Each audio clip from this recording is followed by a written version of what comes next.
Gusto ni Senate President Win Gatchalian na humarap sa Senate Impeachment Court si Colonel Raymond Dante Lachica. Si Lachica po ang dating hepe ng Vice Presidential Security and Protection Group at ang pinagbigyan umano ng confidential funds ng OVP. Tingnan natin kung kailangan i-compel ng court na papuntahin siya dito.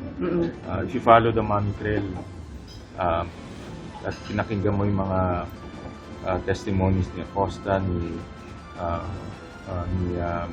Ortonio, sa kanya talaga huminto yung money trail.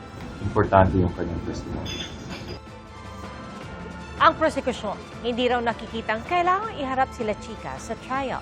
Hindi raw nila kailangan pa ng dagdag na testimonya mula kanino man. Pinalagan din nila ang patutsada kahapon ni Vice President Sara Duterte na wala umano ni isang hiblak ng ebidensya laban sa kanya. Ayon sa prosekusyon, ang mga testigo at dokumentong iniharap sa Senate Impeachment Court ay nagtuturo sa umano'y papel ni Duterte sa pag-uutos at pamamahala sa maling paggamit ng confidential funds.